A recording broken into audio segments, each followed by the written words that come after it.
Low, low, low. Testing, 1, 2, 1, 2. Check, mic. Mga sounds, kahit napakalayo nyo po, 10 meters to 15 meters, okay po ito. Low, low, low. Welcome mga sounds sa aking channel, Alan Electronics. May unbox muli ako sa inyo. Sa pong request ng solid ko pong viewers, ang wireless microphone ni Kevlar. Mga sounds, ang gusto po ng nag-request, comparison daw po dito sa Kevlar URX2 saka dito sa AKM 58.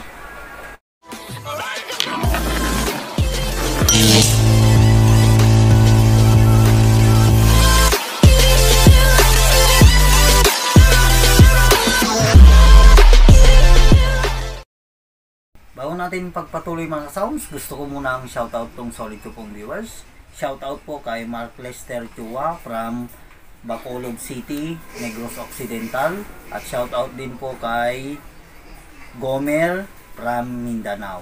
Shoutout din po kay Gian Red Mini Sounds. Ito na mga sounds, ipagpatuloy na po natin. Samahan nyo po ako. Ulitin ko po ang brand po nito, Kevlar Professional. Ang kanyang model, URX2 16 selectable channel. Mga sounds, dalawa po ang inilabas ni Kevlar na URX2. May URX2H din po ito. UHF wireless microphone.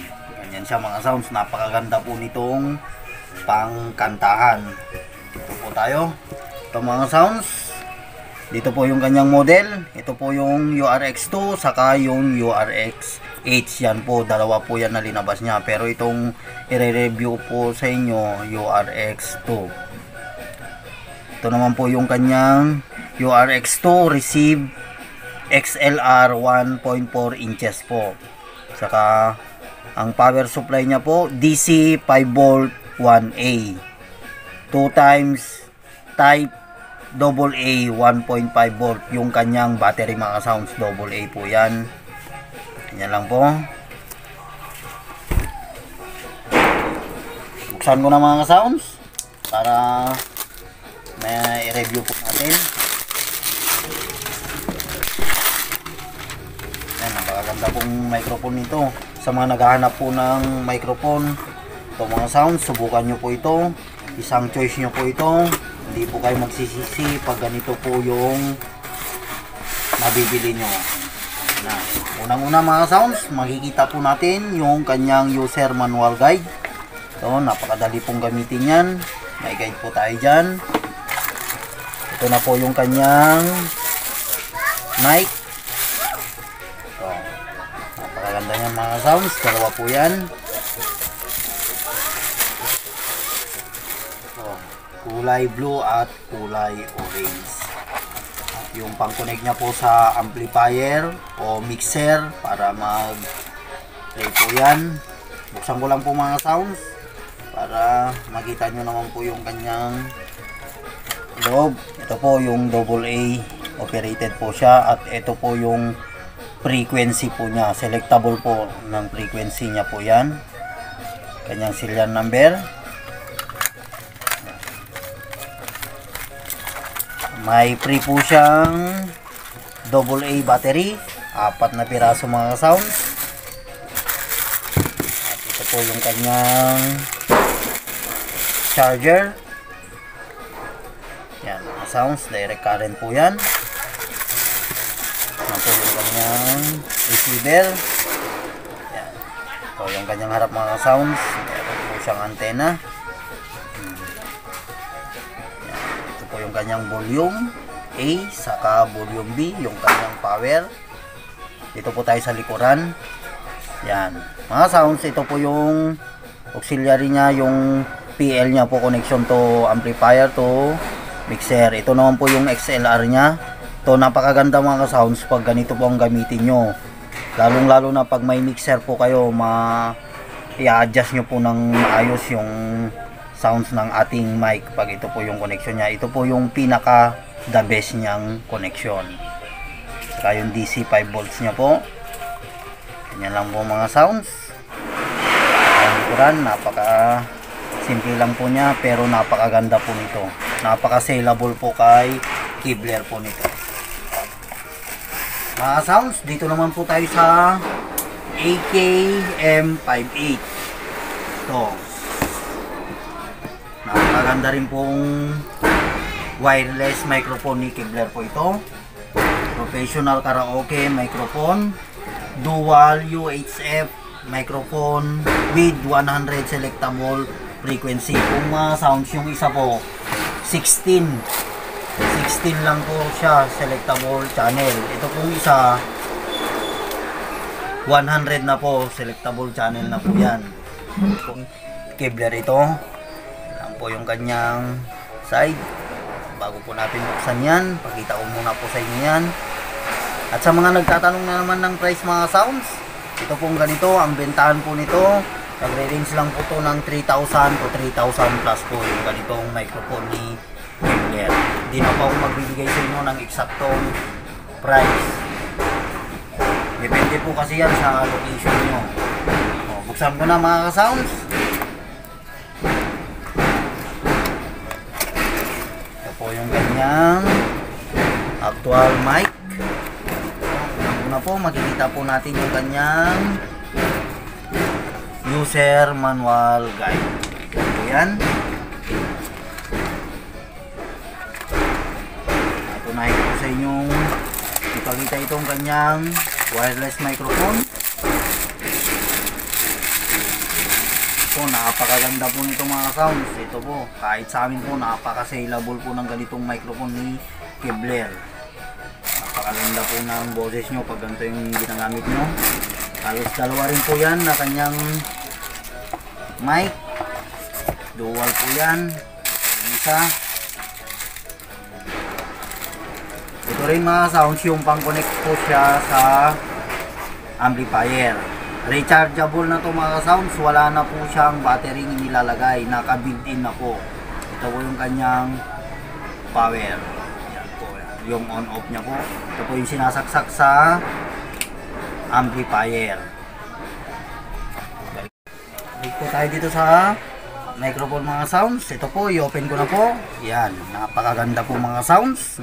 Dito po natin makikita kung malulupat na po ang ating microphone. May bar po siya dyan. May volume, may echo, treble, at bass. Yan. Ganyan siya kaganda mga sounds. May adjust po lahat yan. Ito po yung pagkakaiba niya sa mga ibang wireless microphone. Mas advantage po siya. At ito po yung kanyang DC 5 volts. Ito po, i-charge po natin siya pag malulubat na. Naka-built-in na po ang kanyang battery.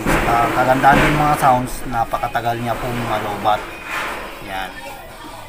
Ganon din po mga sounds, itong receiver niya. I-charge rin po natin yan pag malulubat po. Yan mga sounds. Dito naman na po tayo sa kanyang foam. Dalawa po yung kanyang free foam. At yung holder mic din po. Yung nilalagay po dito para kahit malaglag po siya, may protection po. Dalawa po yan. Tag-isa po siya. At ito rin po yung kanyang kasamang charger. Micro mga sounds. Mga sounds, i-connect na po natin sa amplifier para may testing na po natin itong wireless microphone. Unahin po mga sounds, ito pong mono PL. Connect po natin dito sa ating receiver ng wireless microphone. Dito po lang yan. Puntang amplifier naman po ito. I-connect ko na rin po itong kanyang adapter. Po, sa micro po yan, 5 volt. Saksak ko lang po yan pang i-connect ko naman po ito sa ating amplifier. Kung may mixer po kayo, mixer okay din po yan dito sa mic 1. Saka i-power ko na mga sounds.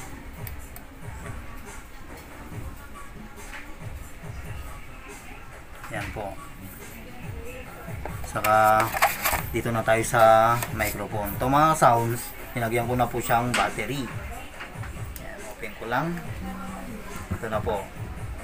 Okay na yung mga sounds. Low. Pakalakas niya. Low mic test. Testing. 1, 2, 1, 2. Rinig sa mga sounds.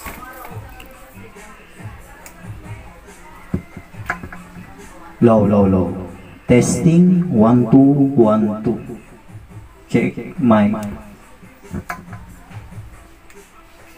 Dito naman tayo sa AKM 58 mga sounds. Ito lang po yung i-connect natin sa ating amplifier o mixer man ang ginagamit nyo. Yan po. Isaksak ko lang po siya sa ating amplifier. I-open ko na rin itong mga sounds. Ayan. Low mic test. Ito mga sounds, kahit napakalayo nyo po, 10 meters to 15 meters, okay po ito. Low. Saka itong isa naman. Low mic test. Testing. Check. 1, 2. Check. Yan mga sounds, napakaganda po niya. Napakasulit po ng ganitong microphone ni Cable. Yan na mga sounds, na testing na po natin. Maraming salamat din po sa nag-request. Sa mga may request pa mga sounds, wait nyo lang po. Pag may stock po ako, isa-isahin ko po yan i-review dito sa aking channel. Mga sounds, hanggang dito na lang po ang aking video. Sa mga hindi pa po nag-subscribe, kung gusto nyo pong ma-update sa mga bago ko pang i-upload, huwag nyo pong kalimutang mag-like, subscribe at i-click nyo na rin ang bell icons para ma-update kayo sa mga bago ko pang i-upload. Mga ka-sounds, kita muli tayo sa mga susunod ko pang video.